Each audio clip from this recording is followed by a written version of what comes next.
guys, today we're gonna go ahead and unbox OnePlus 8 Plus. Let's go ahead and take a look.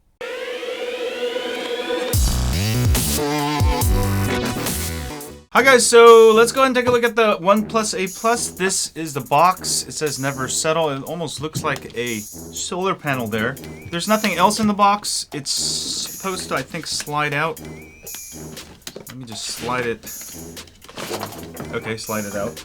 And boom, shakalaka. Ooh, yeah, look at that. So this is the review unit. So it comes with extra cases, I think. A bumper case, carbon bumper case, 2 cases, and also, of course, the phone itself. And I think nothing else inside here. Oops. I don't think it's supposed to come out. Okay, that's all that's in the box. So they do have 2 different models. They do have a 256 gigabyte model. This is the 128 gigabyte model with 8 gigs of RAM. They also have the 12 gigs of RAM if you get the larger capacity version. So there's an open tab, which is really nice. Nice little red box. Yeah, OnePlus has come a long way. I remember when OnePlus 1 came out many years ago, the OnePlus 8 was just an international phone, but now it works on all of the US bands, especially T-Mobile and also Verizon, which is really nice. I think this is the unlocked version. I do recommend getting the unlocked version, especially if you want to root your OnePlus 8 Pro. That way you don't have to unlock the SIM and use it on T-Mobile, Verizon, yada yada yada. Ooh, that looks nice. So they shipped me the green version, which I really like. You guys know I love green. This is a dual SIM phone, which is also very nice, which means you're going to be able to use it when you go travel. Of course, travel is a little bit right now restricted. Wow, that is a really nice looking phone. 3 cameras. This is a telephoto. I think this is a wide angle. I think that's the main camera. And that is a color camera. I think it helps you with depth and portrait mode. It's got this really nice matte finish, but it doesn't pick up any fingerprints. I really like that, actually. Real nice finish. I haven't seen this on a smartphone before. It's got volume buttons there. You can like barely see it. You see that?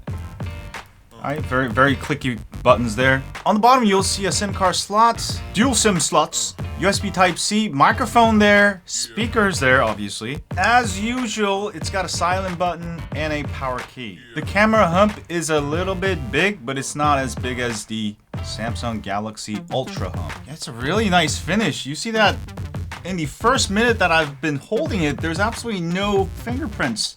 I actually really dig this material. I don't know what it is, but wow. Looking pretty promising.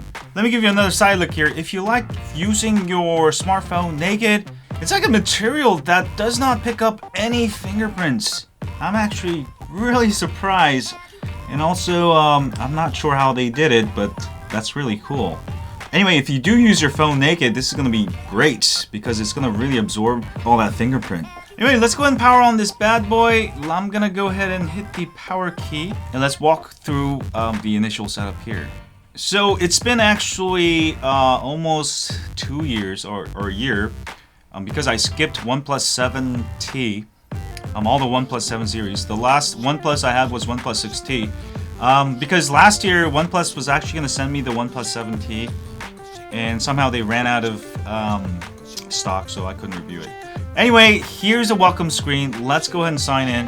One thing I really like about OnePlus, when you set up the OnePlus, you can literally just skip through all of this super fast. You'll see that it takes me, if I skip through everything, I could set it up in less than probably 30 seconds. So I'm gonna skip. I like to skip, set up everything after I skip everything. And I don't like the navigation gestures, so sorry, I'm gonna have to skip that. If you want to see the navigation gestures, go to somebody else's channel. Wow, look at that. So 30 seconds. One thing I really like about OnePlus products in general, even starting with OnePlus 1, is that their UI is so fast. It's just lag-free. So you're gonna have a very good lag-free experience. It's been optimized to run really fast. One thing I just noticed, this is actually a curved screen. Oh my god.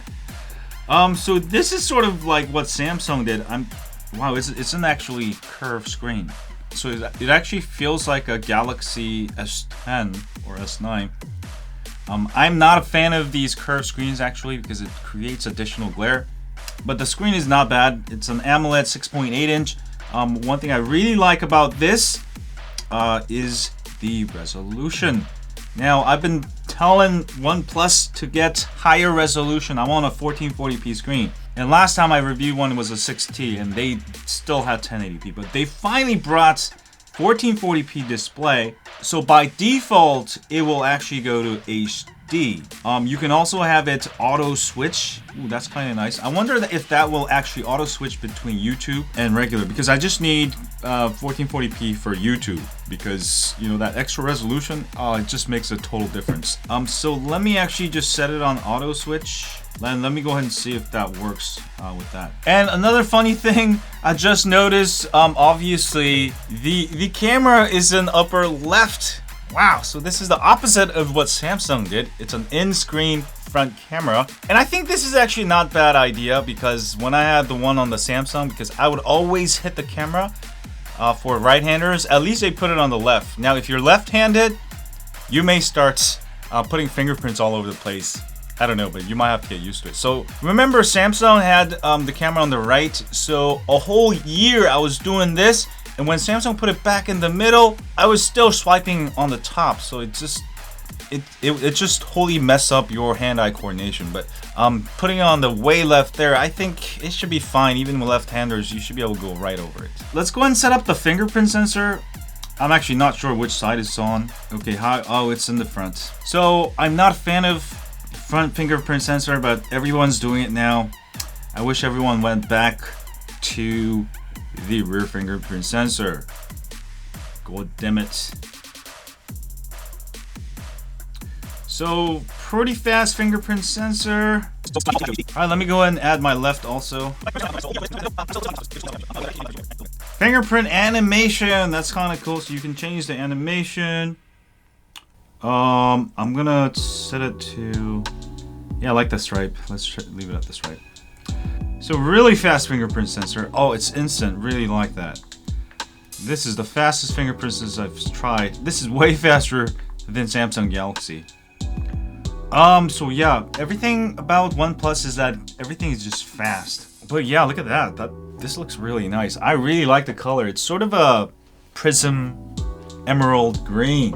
Oh, I might even use it naked. It feels really nice. It feels really light. So one of my daily drivers right now is the Galaxy S20 Plus.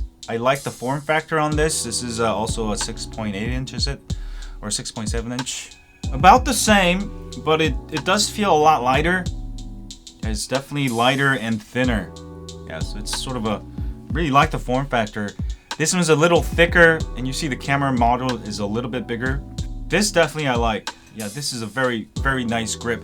You know, another thing with phones is with the glass back, with this material, I don't use this phone naked. I have to always put a case on because it gets slippery, and you will just drop it without a case, some kind of plastic below it. But in terms of that, this particular finish that doesn't get fingerprints, and this Gorilla Glass on the back, it's a fingerprint magnet. So I can immediately feel this has much better grip, right? So if you want to use your phone naked especially, I think this new material, I still don't know what it is. Is it glass or whatever, but it doesn't pick up fingerprints and it's much grippier for those of you who want to use your phone naked. So Samsung phones look very nice, and this is all for show.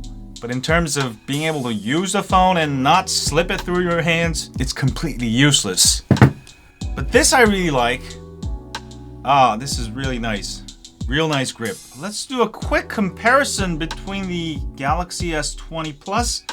It is actually a slightly longer phone and about the same, slightly wider phone.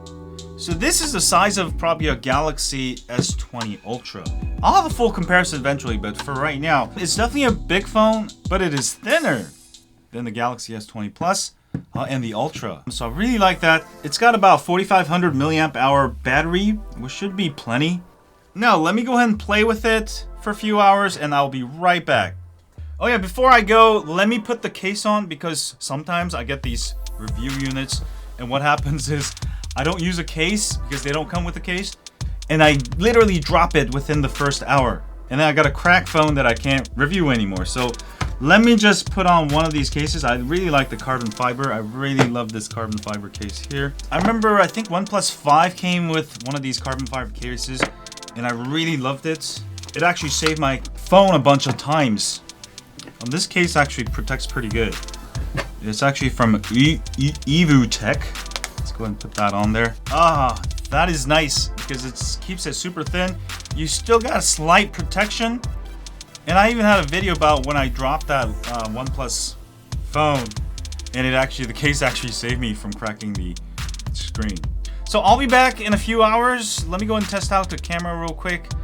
Just the basic stuff, sign in, all that. Hi guys, so I did get to play with it for a little bit. I played with the cameras. Looks pretty good, decent. Let me go ahead and show you some of the photos I took here. Some quick selfies. Selfies look really good.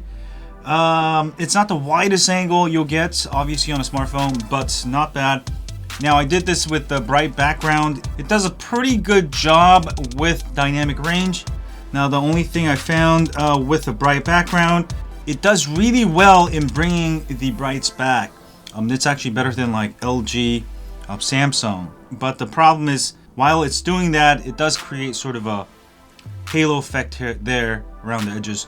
But that's not a huge deal. Selfies look pretty good. Indoors, selfies look great. I really like it. So pretty decent front camera. I did take a 4K video. Let me go ahead and show you that. Hi guys, just a quick test with the 4K 30 frames per second. This is the default mode. This is in the regular mode. I just got this camera. Pretty medium day, schmedium day. We got the clouds, a little bit of sunset here. Let me go ahead and give you a wide angle. All right, so that's medium, that's wide angle now. And also you got the 3x. This is with the regular stabilization. There's also super stabilization. I don't actually like using that. Now you can go, of course, also to do 10x.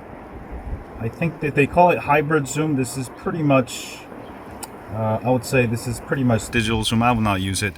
So this is wide angle again, pretty wide, pretty good. The regular camera looks really great, really good. Let's go ahead and try the 3x. 3x quality seems to be pretty good. I think this is the hybrid zoom also. I'm not sure it's a full optical, but does not look bad. Very usable video here. All right, that's the Pacific Appear there, and 1x. So it looks pretty good. Now there's no 8K. Also, let me know what you think of the microphone on here. But I'll have a full test with the video camera in 4K. Again, 8K is not available with the OnePlus. It's not a huge deal. 8K is just going to be hard to edit. But if you absolutely need the 8K, obviously OnePlus 8 is not the choice. As far as the 3X photos, it's not bad. It's pretty decent. It's not my favorite. Wide angle, pretty good. Normal camera, very good. And I did a 30x. I mean, it's just there so you could see things far away, but I would not actually use it for photographs. I mean, same thing on the Galaxy S20 or the LG V60. Those are just really there so you could see stuff far away. You're not getting usable photos because it's just too damn blurry. But other than that, it's really fast. The 120 hertz is definitely awesome. And also the automatic 1440p switch I really like. Because the 1440p works flawless for YouTube. That's all I really need it for.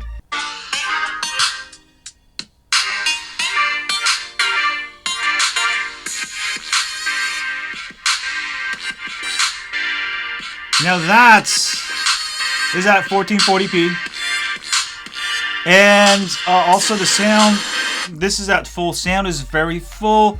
It's not as full as like bass full, but it's very, very loud, very full. You're not gonna have problems with it. I mean, it's got stereo speaker here, speaker there. I do like what OnePlus has come up. I think this is going for $899. Also, the price, while the price isn't as good as before, I think you will still love it. I think it's still an excellent price considering that you get the latest processor, you get 3 cameras on the back, you get a very fast UI, especially for those of you who like to mess with your phone, customize it. You're going to be able to root it and install custom ROMs. This is one of the best supported phones for custom ROMers out there. Definitely one of my favorites, so definitely check it out, $899. I think we got a pretty good flagship now. It's no longer a flagship killer, it's really a flagship. Between this and the V60, I really like the prices, features. If you don't need all the shebang 100x a space zoom, that's just really a digital zoom.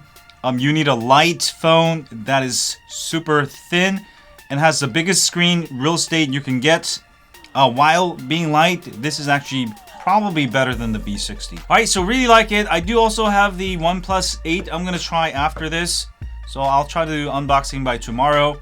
But yeah, so far, I think OnePlus has really hit the sweet spot, especially since Samsung has gotten out of the sub $1,000 market, smartphone market. So this is definitely gonna be one of those phones that if you want a large phone, plus OnePlus has really made their phone large, which I really like, because before my last phone, OnePlus was a 6T. It was like a 6.4 something inch, 6.4 inch. They made it longer, wider. This is almost big as the Galaxy Ultra, S20 Ultra. I just measured it, and it just slightly smaller, but it's pretty much the same size as the S20 Ultra. If you want to get the biggest phone this year, but you don't want to add the bulk, you just need the latest processor, you want a really nice display. This display is also one of the brightest, on par with LG and Samsung. So if you tend to use your phone in the outdoors, that's also going to be awesome. I don't see too much wrong with it.